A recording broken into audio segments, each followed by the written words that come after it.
আন্তর্জাতিক আদালতের রায়ে ইউনূসকে গ্রেপ্তারের নির্দেশ, রাষ্ট্রপতির হুঁশিয়ারি।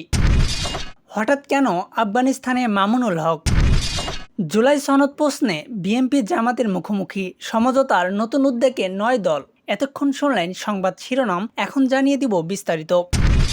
বাংলাদেশের সাম্প্রতিক রাজনৈতিক অস্থিরতার প্রেক্ষাপটে রাজনৈতিক আদালতের রায়ে আলোড়ন সৃষ্টি হয়েছে। দীর্ঘ ১৬ বছর ক্ষমতায় থাকার পর গত ৫ই আগস্টে ছাত্র আন্দোলনের চাপে সাবেক প্রধানমন্ত্রী শেখ হাসিনা ভারতে পালিয়ে যান। আন্দোলনের শুরু থেকে তিনি দাবি করে আসছিলেন যে এটি প্রকৃতপক্ষে ছাত্র আন্দোলন নয়, বরং বিএনপি জামাতের ষড়যন্ত্র। শেখ হাসিনা আরও অভিযোগ করেছেন, দেশের ভিতর ও বাইরে কিছু শক্তি বিশেষ স্বার্থের করিডোর ও সেনাঘাঁটি পরিকল্পনা করেছে। সরকার পতনের পর আওয়ামী লীগ আন্তর্জাতিক আদালতে মামলা করে। রায়ে আদালত উল্লেখ করে, শেখ হাসিনা এখনও বাংলাদেশের বৈধ প্রধানমন্ত্রী এবং তার দেশে প্রবেশ ও দায়িত্ব পালনে কোনো বাধা নেই। আদালতের ভাষ্য, ছাত্র আন্দোলনের পিছনে মাস্টারমাইন্ড হিসাবে অভিযুক্ত হন নোবেল বিজয়ী ডক্টর ইউনূস। আদালতের রায়ে বলা হয়, ইউনূস সরকার বিদেশি সংগঠন ও শক্তির সঙ্গে এক করে কোটি কোটি ডলার ফান্ডিং এনে আন্দোলনকে পরিকল্পিতভাবে পরিচালনা করেছে। আমেরিকার এই সংগঠনের সভাপতির মাধ্যমে তিনি আন্দোলনের কৌশল নির্ধারণ ও অর্থায়নে সরাসরি যুক্ত ছিলেন বলে প্রমাণ মিলে। এছাড়া ৪ আগস্টের রাতে সেনাবাহিনীকে চাপ দেওয়ার ঘটনাকেও আদালতের ষড়যন্ত্রের অংশ হিসাবে চিহ্নিত করে। রায়ে উল্লেখ করা হয়, যুক্তরাষ্ট্র সেনা শান্তিরক্ষী মিশন থেকে বাদ দেওয়ার হুমকি দিয়ে আন্দোলন দমনে সেনাবাহিনীকে নিরুৎসাহিত করেছিল। এর পুরো প্রক্রিয়ায় আদালতে ইউনূস সরকারের পরিকল্পিত ষড়যন্ত্র বলে অভিহিত করেছে। রায় ঘোষণার পর রাষ্ট্রপতি ইউনূসকে গ্রেপ্তারের নির্দেশ দেন এবং হুঁশিয়ারি উচ্চারণ করে যে দেশের অস্থিতিশীলতা বিনষ্টের যে কোনো প্রচেষ্টা কঠোর হাতে দমন করা হবে। আদালতের এই রায়ে নতুন রাজনৈতিক আলোচনা শুরু হয়েছে।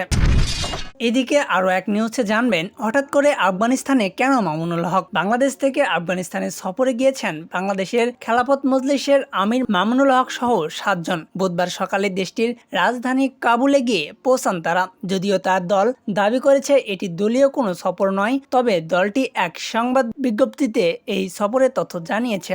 এমারাতে ইসলামিয়া বা তালেবান সরকারের আমন্ত্রণে সফরকারী দলটি আফগানিস্তানে গেছেন। কাবুলে তারা তালেবান সরকারের প্রধান বিচারপতি, একাধিক মন্ত্রী ও উচ্চপদস্থানের কর্মকর্তার সঙ্গে সাক্ষাৎ ও মত বিনিময় করার কথা হয়েছে। বিশেষভাবে মানবাধিকার ও নারী অধিকারের বিষয়ে পশ্চিমা মহলে যে সমালোচনা রয়েছে সেই প্রসঙ্গেও তারা প্রস্তাব অবস্থানে সরাসরি পরিদর্শন করবে বলে সংবাদ বিজ্ঞপ্তিতে জানিয়েছে দলটি। তবে পশ্চিমা বিশ্বের সমালোচনা বিষয়টি নিয়ে মামুনুল হক কেন পরিদর্শন করছেন এই বিষয়ে জানতে চাইলে খেলাফত মজলিসের মহাসচিব মাওলানা জালালউদ্দিন আহমেদ জানান, সেখানে আসলে নারী অধিকার লঙ্ঘন বা হরণ হচ্ছে কিনা এটা বাস্তবে দেখলো তারা। অনেক সময় হয় না যে একটা বিষয়ে বিভ্রান্তি ধারণা থাকে, একটা শ্রেণীর লোক তো এই বিষয়ের প্রচার করে যে নারী অধিকার নারীকে ঘরে আটকে রাখে। এই বিষয়ে তারা জানালো আসলেই বিষয়টার সত্যতা কি। এদিকে খেলাফত মজলিসের আমির ও তার প্রতিনিধি দল এমন এক সময় সফর করেছেন যখন বাংলাদেশের রাজধানী ঢাকায় তার ঘোষিত বিক্ষোভ কর্মসূচি রয়েছে।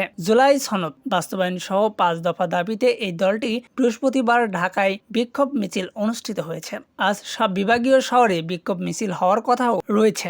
রাজনৈতিক সম্পর্ক বিশ্লেষকদের কেউ কেউ প্রকাশ করে বলেছেন, এখন পর্যন্ত বাংলাদেশের কোনো রাজনৈতিক দল নেতাদের আফগানিস্তানে গিয়েছেন এমন কোনো নজির নেই। এই প্রথম কোনো দলের নেতাদের আফগানিস্তান সফরের কথা শুনছেন তারা। দলটির মহাসচিব মাওলানা জালালউদ্দিন আহমেদ জানান, এই সফরটি দলীয় কোনো সফর নয়, বরং ওলামা সমাজের সফর।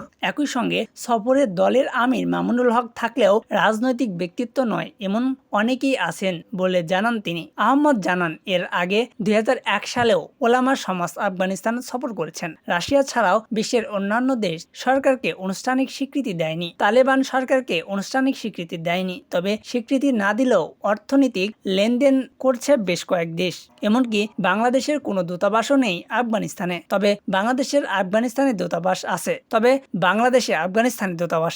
আফগানিস্তানের ২০২১ সালে ক্ষমতায় তালেবান সে দেশের নারীদের বিশ্ববিদ্যালয়ে পড়া নিষিদ্ধ করে এবং প্রাইভেট টিউশনি কেন্দ্রগুলোর প্রতি আদেশ দেয় যেন তারা কোনো ছাত্রীকে শিক্ষাদান না করে।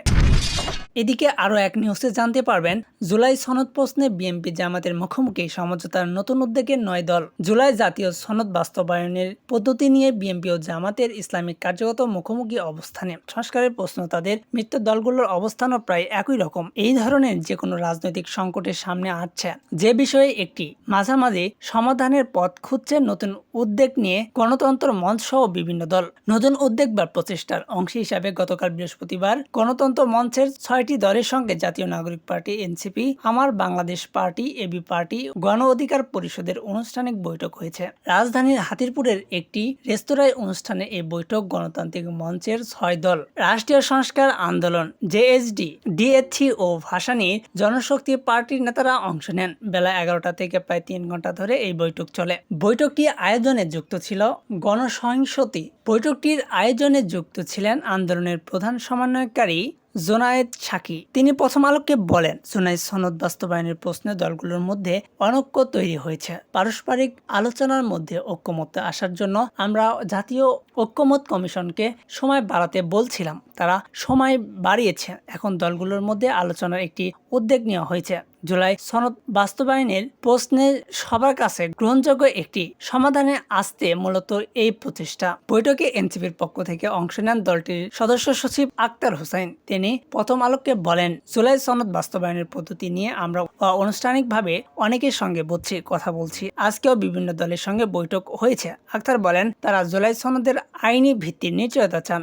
এই সনদের ভিত্তিতে আগামী নির্বাচন হোক, সেটা তাদের চাওয়া। বৈঠক ও সংশ্লিষ্ট একটি সূত্র জানায়, গতকাল এই বৈঠকের পর সংকট সমাধানে রাজনৈতিক দলগুলোর সঙ্গে আলোচনা ও সমঝোতার দায়িত্ব দেওয়া হয়েছে গণসংহতি আন্দোলনের প্রধান সমন্বয়কারী জোনায়েদ সাকির, এবি পার্টির চেয়ারম্যান মুজিবুর রহমান মঞ্জু ও গণ অধিকার পরিষদের সাধারণ সম্পাদক মোহাম্মদ রাশিদ খানকে। পরবর্তী সংবাদ পেতে আমাদের সাথেই থাকুন।